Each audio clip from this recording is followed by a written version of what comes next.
ആദ്യം തന്നെ ഞങ്ങൾ ദീപകിന്റെ കുടുംബത്തിന് 1 ലക്ഷം രൂപ കൊടുക്കാമെന്നാണ് കരുതിയത്.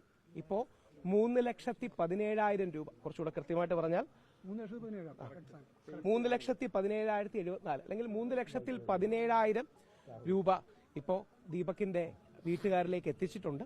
ദീപകിന്റെ അക്കൗണ്ടിലേക്കും പിന്നീട് 2 ലക്ഷം രൂപയും മലബാർ ഗോൾഡിന്റെ ശ്രീ AK ഫൈസൽ ജി, അതേപോലെ ശ്രീ ഹിലർ അബ്ദുള്ള, അദ്ദേഹം ഫാസ്റ്റ് ലൈൻ എന്ന് പറയുന്ന സ്ഥാപനത്തിന്റെ MD ആണ്. രണ്ടുപേരും ദുബായിലുള്ളവരാണ്. അവർ ചെയ്തിട്ടുണ്ട്. അവരുടെ റെപ്രസെന്റേറ്റീവ്സ് ആയിട്ട് നമ്മുടെ അക്ബർ സാർ അടക്കമുള്ള ആൾക്കാർ വന്നിട്ടുണ്ട്. MRFന്റെ ശ്രീ ജോയ്, ശ്രീ മുകേഷ്, അഖിൽ അടക്കമുള്ള ആൾക്കാർ, അഖിലുണ്ട്. ഹോമീസ് എന്ന് പറയുന്ന ഒരു ആപ്പ്, അങ്ങനെ ഞങ്ങളൊരു പുരുഷന്മാരെ സപ്പോർട്ട് ചെയ്യാൻ ഹോമീസ് മൻ കി ബാത്ത് എന്നുള്ള ആപ്പ് അടക്കമുള്ള കാര്യങ്ങൾ കൊണ്ടുവരുന്നുണ്ട്. വേറെ ആരെയും. അപ്പോൾ ആ രീതിയിൽ നമ്മളാ കഴിയുന്ന സപ്പോർട്ടുണ്ട്. അപ്പോൾ 2 ആവശ്യങ്ങളാണ് മുമ്പോട്ട് വെച്ചത്. പേരൻസിനോടും അഭ്യർത്ഥിച്ചു, ഇവരുടെ റിലേറ്റീവ്സിനോടും. ഒന്ന്, ജനുവരി 17 ഇദ്ദേഹത്തിന്റെ ജന്മദിനം. ആ ദിവസം തന്നെയാണ് ഇദ്ദേഹത്തിന്റെ അവസാനത്തിലേക്കും പോകാൻ ദൗർഭാഗ്യവശാൽ സംഭവം ഉണ്ടായത്. അപ്പോൾ ജനുവരി 17 കേരളത്തിൽ നമ്മൾ പുരുഷാവകാശ ദിനമായിട്ട് ആചരിക്കാൻ ആഗ്രഹിക്കുന്നുണ്ട്. ദേശീയ തലത്തിൽ നമ്മൾ ഈ മെൻസ് ഫൗണ്ടേഷൻസുമായിട്ട് ബന്ധപ്പെട്ടും കൂടെ നമ്മൾ പറയുന്നുണ്ട്. കാര്യം ഒരു പുരുഷൻ അവൻ്റെ അവകാശങ്ങളിലും അവൻ്റെ ജീവിതത്തിലെ വേദന സംഭവിച്ച് നമ്മളിൽ നിന്ന് വിട്ടുപിരിഞ്ഞതാണ്. അതോടൊപ്പം ദീപകിന്റെ ഓർമ്മ നിലനിർത്താൻ, കാര്യം നമ്മളൊക്കെ ഈ ഒരാഴ്ചയോ 2 ആഴ്ചയോ ചിലപ്പോൾ 1 മാസമോ 2 മാസമോ കാണുന്നത്. ഇവരുടെ ജീവിതം അതിനുശേഷവും തുടർന്നു പോകണമല്ലോ. അപ്പോൾ ദീപകിന്റെ ഓർമ്മ നിലനിർത്താൻ, ദീപകിന്റെ സ്മരണാർത്ഥം 24 hours ലഭ്യമായ ഒരു ഹെൽപ്പ് ലൈൻ ഞങ്ങൾ അതിന്റെ വിഷയങ്ങൾ ഓൾറെഡി സംസാരിച്ചിട്ടുണ്ട്. ഒരാഴ്ചയ്ക്കുള്ളിൽ സെറ്റപ്പ് ചെയ്യും. 24 മണിക്കൂറും ഏത് പുരുഷനും വിളിച്ചാൽ കിട്ടാൻ സാധിക്കുന്ന mobile phone, land line number അല്ല. പലപ്പോഴും ലാൻഡ് ലൈൻ നമ്പർ ഗവൺമെന്റിൽ നിന്നും വർക്ക് ചെയ്യാറില്ല. പുരുഷന്മാർക്ക് ലഭിക്കാൻ കിട്ടുന്ന ഒരു നമ്പർ വാട്സപ്പ്. അതിൽ വിളിക്കുമ്പോൾ പുരുഷന്മാർക്ക് ആദ്യഘട്ടത്തിൽ തീർച്ചയായിട്ടും, അതായത് അവർ സംസാരിക്കുമ്പോൾ ഫ്രീ ആയിട്ട് അവരെ ഒരു ലോയറുടെ അടുത്തേക്ക്, ഒരു ഡോക്ടറുടെ അടുത്തേക്ക്, അല്ലെങ്കിൽ ലൈഫ് കോച്ചും ലീഗൽ കോച്ചിലേക്കും സപ്പോർട്ട് ചെയ്യാനുള്ളൊരു മിഷൻ മെൻസ് കമ്മീഷന്റെ ഭാഗത്തു നിന്നുള്ളൊരു എഫേർട്ടുണ്ട്. അതിന് വ്യത്യസ്ത സംഘടനകളോട്, MRF അടക്കമുള്ള സംഘടനകളോട് സഹകരിച്ച് നമ്മൾ പോകുന്നുണ്ട്. അതോടൊപ്പം ഇമ്പോർട്ടൻ്റ് ആയി നേരത്തെ ഇവിടുത്തെ രാഷ്ട്രീയ പ്രാതിനിധ്യം അടക്കമുള്ള ആൾക്കാർ പറഞ്ഞത്, നിങ്ങൾ ഈ വീട്ടിൽ വരുന്നത് പോലെ തന്നെ ഈ പെൺകുട്ടിയുടെ വീട് അന്വേഷിച്ചെത്താൻ നിങ്ങൾക്ക് ഒരു ബുദ്ധിമുട്ടുമില്ല. അപ്പോൾ ആ പെൺകുട്ടിയുടെ കൂടെ കാര്യങ്ങൾ കണ്ടുപിടിക്കണം. തൽക്കാലം അവർ അബ്സ്കോണ്ടിങ് ആണെന്നാണ് മനസ്സിലാക്കുന്നത്. പോലീസ് ഇതുവരെ അറസ്റ്റ് ചെയ്തിട്ടില്ല. ഒരു കാര്യം കൂടെ, ആ പെൺകുട്ടിയോടും ആർക്കും പ്രതികാരമല്ല ഉള്ളത്, പക്ഷേ നീതിയാണ് വേണ്ടത്.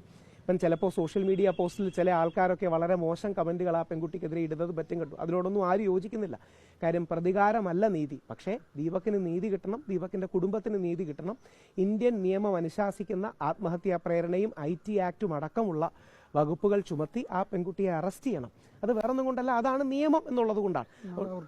നാളെ ഏറ്റവും പ്രധാനം, നാളെ വേറൊരാളുടെ കണ്ടന്റിന് വേണ്ടി നമ്മുടെ ജീവിതം അല്ലെങ്കിൽ ഒരു പുരുഷന്റെ ജീവിതം ഇല്ലാതായ, ഞാനിത് പറയുന്ന ഒരു അച്ഛനായിട്ട് കൂടെയാണ്. അതായത് ഞാൻ 2 ആൺകുട്ടികളുടെ അച്ഛനാണ്. ഒന്നാമത്തെ മോന് 9 വയസ്സും രണ്ടാമത്തതിന് 2 അല്ലെങ്കിൽ 3 വയസ്സുമാണ്. നാളെ അവൻ വളർന്നു വരുമ്പോൾ ഇതിനെക്കാട്ടി കൂടുതൽ ഡിജിറ്റൽ മീഡിയ ഉള്ള ലോകമായിരിക്കും.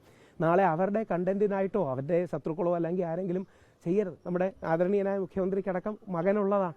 നമുക്ക് എല്ലാവർക്കും ആൺമക്കളും ഉള്ളതാണ്. സ്ത്രീകളോടൊപ്പം തീർച്ചയായിട്ടും വേണം എല്ലാവിധ പിന്തുണയും സ്ത്രീകൾക്കുണ്ട്. എന്നാൽ പുരുഷന്മാർക്കും കൂടി സപ്പോർട്ട് വേണം.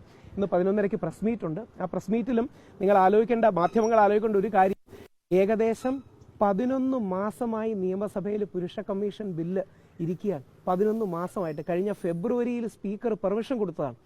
ഇതുവരെ അവതരിപ്പിക്കാതിരിക്കുന്നതിന്റെ കാര്യം, നിങ്ങൾ മാധ്യമങ്ങൾ അവരെ സ്ത്രീവിരുദ്ധരെന്ന് വിളിക്കുമെന്ന് പേടിച്ചാൽ ഒന്ന് ആലോചിച്ച് നോക്കുക. ഇന്ന് രാജ്യസഭയിൽ അവതരിപ്പിച്ചു. നമ്മുടെ കേരളമാണ് ആദ്യമായിട്ട് കൊണ്ടുവന്നത്. ശ്രീ എൽദോസ് കുന്നപ്പള്ളി എന്ന MLA സ്വകാര്യ ബില്ലായിട്ട് കൊണ്ടുവന്നു. ഇന്ത്യയിൽ ആദ്യമായിട്ട് നമ്മളാണ്, കേരളമാണ് കൊണ്ടുവന്നത്. ഇപ്പോൾ രാജ്യസഭയിലൊക്കെ അവതരിപ്പിച്ചു. ഡോക്ടർ അശോക് കുമാർ മിത്തൽ, ആപ്പിന്റെ MP, ലവ്ലി പ്രൊഫഷണൽ യൂണിവേഴ്സിറ്റിയുടെ ഒക്കെ സ്ഥാപകനാണ്. നമ്മളാണ് ഏറ്റവും പോസിറ്റീവായ ഈ നിയമം കൊണ്ടുവന്നത്. പക്ഷേ സ്ത്രീവിരുദ്ധരാണെന്ന് മാധ്യമങ്ങൾ വിളിക്കും, സ്ത്രീവിരുദ്ധ ചാപ്പ കുത്തും, സ്ത്രീവിരുദ്ധരാണെന്ന് ചർച്ച ഉണ്ടാകുമെന്ന് പേടിച്ചാണ് ഈ വിഷയം സംഭവിക്കാത്തത്.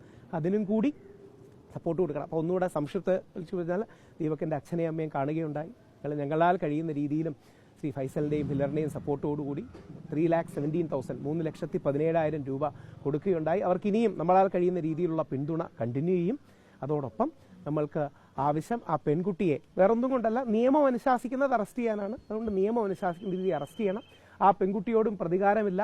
വളരെ മോശം കമന്റുകൾ ആ പെൺകുട്ടിക്കെതിരെ ചില ആൾക്കാർ ഇടുന്നത് കണ്ടു. ഞാൻ അവരുടെ പേര് പോലും പറയാൻ ആഗ്രഹിക്കുന്നില്ല. ഈ കണ്ടന്റ് ചെയ്യുന്ന കുട്ടികളെ പീഡിപ്പിക്കണമെന്നൊക്കെ പറയുന്ന ചില കമന്റുകളുണ്ട്. അതൊന്നും ഒരു കാരണവശാലും അംഗീകരിക്കില്ലെന്ന് മാത്രമല്ല പോലീസ് ആക്ഷനും എടുക്കണം. അത്തരത്തിൽ അമിതമായി ഏതെങ്കിലും പുരുഷന്റെ ഭാഗത്തു നിന്ന് അങ്ങനെ സ്ത്രീക്കെതിരെ കമന്റ് വന്നിട്ടുണ്ടെങ്കിൽ അതിനെ അപലപിക്കുകയും ചെയ്യുന്നു. പോലീസ് അതിന് നിയമം എടുക്കണം. തിരിച്ചും അങ്ങോട്ടും ഇങ്ങോട്ടും ചില സ്ത്രീകൾ അങ്ങനെ ഇട്ടു എന്ന് പറയുന്നു, ചില പുരുഷന്മാർ തിരിച്ചിട്ടു എന്ന് പറയുന്നു. രണ്ടും ശരിയല്ല. കാര്യം പുരുഷനും സ്ത്രീയും സമൂഹത്തിലെ രണ്ട് കൈകളാണ്. അവ ഒരുമിച്ച് പ്രവർത്തിക്കേണ്ടതാണ്, പരസ്പര വിരോധത്തിലല്ല. ഈ അവസരത്തിൽ പുരുഷ കമ്മീഷൻ വേണം. ജനുവരി 17 പുരുഷാവകാശ ദിനമായി നമ്മൾ ആചരിക്കും. ദീപകിന്റെ സ്മരണ നിലനിർത്താനായി ദീപകിന്റെ ജന്മദിനത്തിനും നമ്മളെ വിട്ടുപിരിഞ്ഞ ദിനത്തിനും നമ്മളത് ആചരിക്കും. അതോടൊപ്പം ഒരു ഹെൽപ്പ് ലൈൻ നമ്പർ ഒരാഴ്ചയ്ക്കുള്ളിൽ എനിക്ക് തോന്നുന്നു നമുക്ക് ഓൾറെഡി നമ്മൾ സംസാരിക്കുമ്പോൾ അതിന്റെ വർക്ക് തന്നുകൊണ്ടിരിക്കുകയാണ്. അറ്റ്ലീസ്റ്റ് റിപ്പബ്ലിക് ഡേയോ അതിന് ശേഷമെങ്കിലും 24 മണിക്കൂറും ആക്റ്റീവ് ആകുന്ന ഒരു help line mobile number plus WhatsApp നമ്മളത് കൊണ്ടുവരാൻ ശ്രമിക്കും.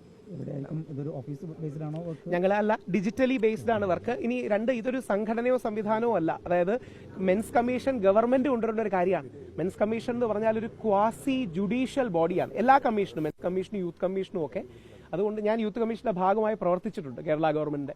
അതുകൊണ്ട് നിർബന്ധമായി കൊണ്ടുവരണം. ഇതോടൊപ്പം അതിന്റെ കുറച്ച് ഡീറ്റെയിൽസ് ഞങ്ങൾ ഓൾറെഡി പുരുഷന്മാർക്ക് വേണ്ടി ഈ സപ്പോർട്ടിന്റെ ഭാഗമായി ഹോമീസ് മെൻ കി ബാത്ത് എന്ന് പറയുന്ന സാദിഖടക്കം ബാംഗ്ലൂരിലെ ഉണ്ട്, അവരുടെ സപ്പോർട്ട് ചെയ്യുന്നുണ്ട്. 11:30 അതിന്റെ ഡീറ്റെയിൽസ് കാണിക്കുന്നുണ്ട്. ഇതൊക്കെ വരുന്നത് വരെ എല്ലാവർക്കും സപ്പോർട്ടിന് വേണ്ടിയുള്ള കാര്യം 11:30 നിങ്ങളെ പ്രസ് മീറ്റിലൂടെ കാണണമെന്ന് അഭ്യർത്ഥിക്കുന്നു.